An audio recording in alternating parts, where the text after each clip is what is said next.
I want to send a special thank you to all my new subscribers. If you have not subscribed, make sure you do so and hit that bell so that way you receive notifications when I upload videos. So there's been a recent update in the Felicity Huffman case. Back in March 12th of this year, Felicity Huffman, along with 49 other people, were indicted in a college admissions bribery scam. Now, I'm going to try to break down what happened in this scam. There was a guy, his name is William Rick Singer. He is one of the ones who was responsible for college admissions. And so they had a scam going to enroll people's kids into Ivy League schools. Now, some of those Ivy League schools included Yale, Stanford, Georgetown, USC, which is the University of Southern California. Now, parents were paying and it was one of two things. They were either bribing the SAT, ACT administrators to have somebody take the entrance exam for their kid. That was one. Two, they were bribing the administrators to give their kid more time than others to take the exam. And three, they were allowing their students or their own kids to take the test, but then they were paying the administrators to correct the answers on the test. Okay, and then you also had other parents that were bribing the athletic coaches of the college to make fake profiles that listed the student as an athlete, even though their child had no previous participation in those sports. Now, all of this came down when the feds were looking into a California businessman who was investigated for running an operation that helped students get into the colleges that they wanted.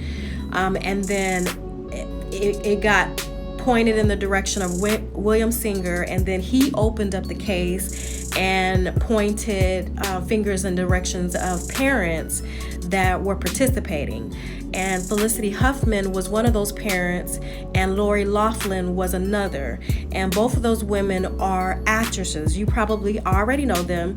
Felicity played in Desperate Housewives, Georgia Rule, Christmas with the Cranks, and Transamerica. And Lori Loughlin, she was one of the familiar faces from Full House, 90210, Homegrown Christmas, just to name a few of their accomplishments. So that way you guys know who I'm talking about. Now, for Felicity's part, she paid $15,000, and she said it was under a charitable contribution. And what she paid for was to give her daughter twice the amount of time than other people to take the SAT.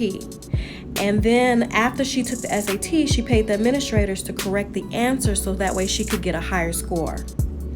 And then Lori Loughlin, she paid $500,000 for both of her daughters to be recruited as the crew team for USC, even though both of her daughters didn't participate in that crew team at all. And the crew team is like a role team.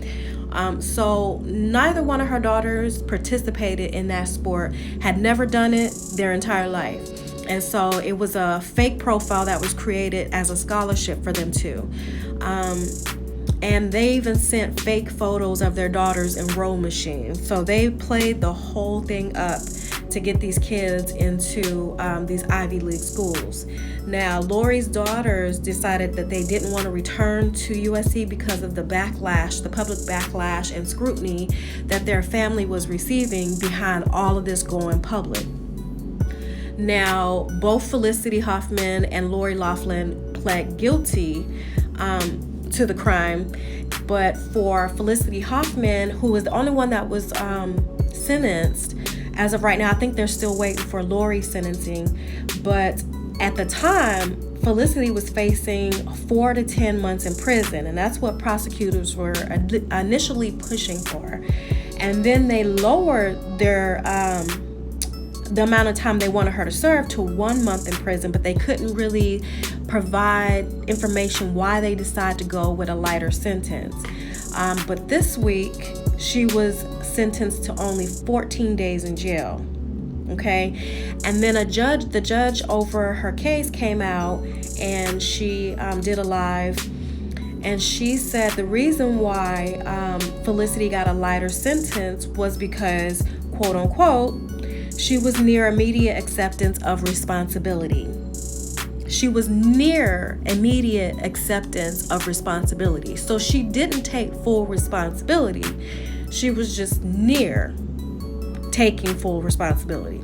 And then she also stated that she was one of the ones that paid the smallest bribe in this entire case, $15,000. So that's why the judge gave her the lighter sentence of 14 days in jail. And she didn't agree with the prosecutors trying to use her, Felicity as a statement. They were trying to use her to make a statement to say, hey, this is not acceptable. And so, so they gave her a lighter sentence of 14 days.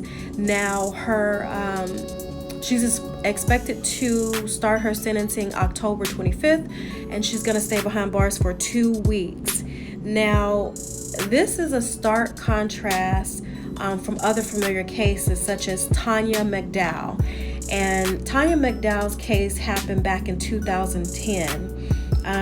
She was a homeless woman, and she was convicted of first-degree larceny for stealing an education. She was sentenced to 5 years in prison for using her babysitter's address to enroll her son in kindergarten. Then you have Kelly Williams-bolar. Her case happened in 2011. She was convicted of 2 felony records tampering, where she used her dad's address to enroll 2 of her daughters into a better school district. I guess the school district that the children were supposed to be in had a lower education level. And so she used her dad's address to enroll them into a better school district. She was sentenced to 9 days in prison or in jail, and they ordered her to pay $30,000 to the school district. Now, there's definitely, first I will say that all of these mothers wanted to ensure a better education for their children, but there's definitely a difference in the level of crime that was committed in all of these cases. So there's a difference in reality for elite families or wealthy families compared to lower income communities. So now, if you guys know of a case where there was a wealthy or elite family, a famous family that was sentenced to a large amount of time in prison or jail for using somebody else's address to enroll their kids into a school district, let me know. Put that information down in the comment section, because I would like to research it. But my question to you is there a double standard? And I think that we all know the answer to that, but I'm curious as to what you guys think. I'm trying to figure out, how does a woman who bribes an entire school system to cheat on behalf of her daughter's entrance exam to get into an Ivy League school only get 14 days in jail, compared to the other cases that I mentioned where they got time in jail just for forging a fake address, and in both of those cases, those addresses were of people that they knew. It wasn't random addresses. So I'm just trying to see how do those cases compare. It's different, the level of crime that was committed. So I would have expected to see a harsher sentencing, but it seemed like, they went really light. They gave her a light sentence. So I'm interested to see, I want to know what you guys think about this. Like I said, is there a double standard? You guys can leave your comments below, and I will see you guys in the next video.